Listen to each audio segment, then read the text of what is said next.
السلام عليكم ورحمة الله وبركاته. إن الحمد لله نحمده ونصلي على رسوله الكريم أما بعد. সম্মানিত তাওহীদের জনতা, আজকে কোনো বয়ান করার মুহূর্ত নয়, কোনো বড় লেকচার দেওয়ার মতো সময় নেই, এবং আজকে বিস্তারিত কোনো কথা বলার মতো পরিস্থিতি আমাদের সামনে নেই। আর কথা অনেক হয়েছে, বয়ান অনেক হয়েছে। আমরা বিশ্বব্যাপী এই মানবতার ধ্বজাধারীদের যে অপতৎপরতা এবং আমাদের ভাইদের উপর নির্মমভাবে গুলি চালানো, শিশুদেরকে বোমের খোরাক বানানো, মা বোনদেরকে ধর্ষণ করার এই নাটক আমরা ইতিহাসে অনেক দেখেছি। কথা অনেক হয়েছে, এখন কাজ করার সময়। আজকে নীতিগতভাবে আমরা কয়েকটা কথা বলবো যে এই পরিস্থিতিতে আমরা আসলে কি করতে পারি। সর্বপ্রথম যে বিষয়টি আমি দৃষ্টি আকর্ষণ করতে চাই, সেটা আমি আমার মাননীয় এবং শ্রদ্ধেয় ওলামায়ে কেরামের দৃষ্টি আকর্ষণ করতে চাই। আমি দৃষ্টি আকর্ষণ করতে চাই ইসরায়েলের এই বর্বরতার বিরুদ্ধে একমাত্র গ্রহণযোগ্য কার্যকারী সমাধান যে জিহাদ ফি সাবিলিল্লাহ, এই ফতোয়াটাকে সুস্পষ্ট করতে হবে। সর্বপ্রথম আমাদেরকে জিহাদের ফতোয়া সুস্পষ্ট করতে হবে। জিহাদ ফি সাবিলিল্লাহ ছাড়া ইসরায়েল সংকট, ফিলিস্তিন সংকট সমাধানের দ্বিতীয় কোনো পথ পদ্ধতি যে নেই, এটা আমাদের জনগণকে বোঝাতে হবে। ওযু, গোসল, নামাজ, রোজার মাসালা যেভাবে শিখি, ঠিক সেভাবে জিহাদ ফি সাবিলিল্লাহর মাসালাও শিখতে হবে।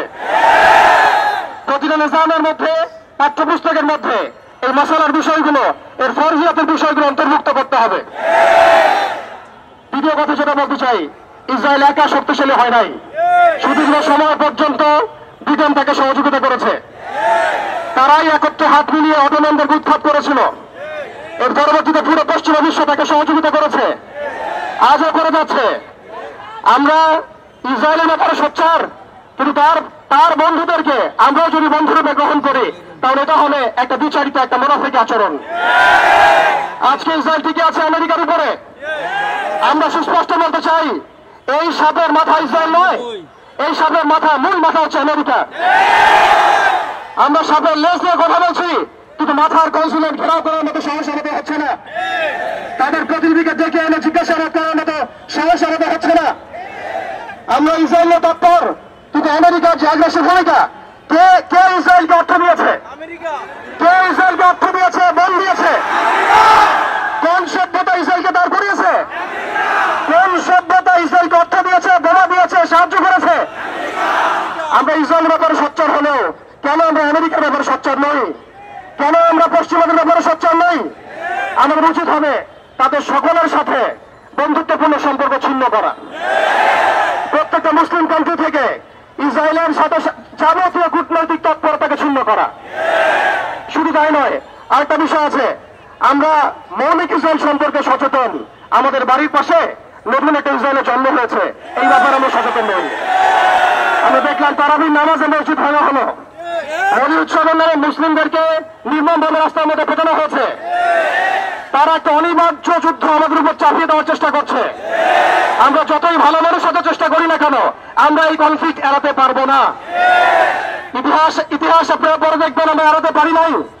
আমরা যতই ভালো এবং সুশীল সাজার চেষ্টা করি না কেন, যতই তাদের তন্ত্র মন্ত্র পূজা করার চেষ্টা করি না কেন, যতই তাদেরকে সন্তুষ্ট করার চেষ্টা করি না কেন, তারা পশ্চিমকালেও আমাদের উপরে অনিবার্য যুদ্ধ থেকে ফিরে থাকবে না ইনশাআল্লাহ।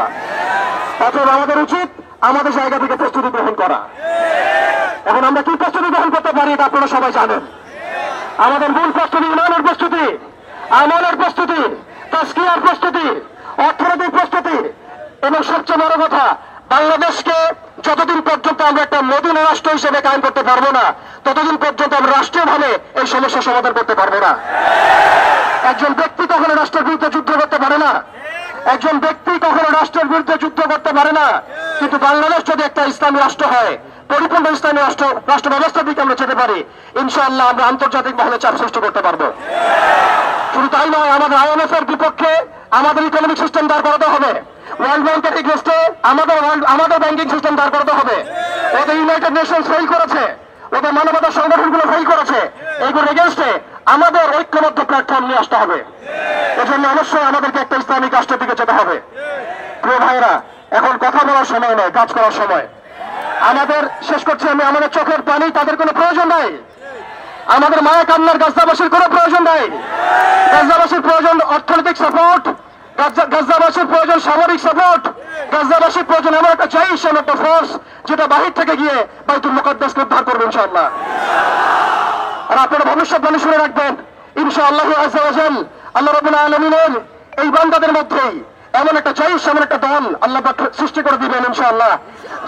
যেই দল, যেই জাইশকে পৃথিবীর কোন সেনাবাহিনী থামাতে পারবে না ইনশাআল্লাহ। শেষ পর্যন্ত তারা বাইতুল মুকাদ্দাস মুক্ত করেই ছাড়বে ইনশাআল্লাহ। শুধু সময়ের অপেক্ষা। তারা আমাদেরকে অপশন দিয়েছে, হয় আমাদের দাস হয়, না হলে মরো। শেষ কথা, তারা আমাদেরকে অপশন দিয়ে দিয়েছে, হয় আমরা তাদের দাসত্ব করবো, না হলে মরবো। আমরাও বলে দিচ্ছি, আমরা দাসত্ব করবো না, আমরা হয় শহীদ হবো অথবা স্বাধীনতা ছিনিয়ে নিয়ে আসবো ইনশাআল্লাহ। হয় আমরা শহীদ হবো, না হলে স্বাধীনতা ছিনিয়ে নিয়ে আসবো ইনশাআল্লাহ। আল্লাহ পাক আমাদের বাংলার তাওহীদ থেকে কবুল করেন, আমিন। ওয়া আখিরু দাওয়ানা আলহামদুলিল্লাহি রাব্বিল আলামিন।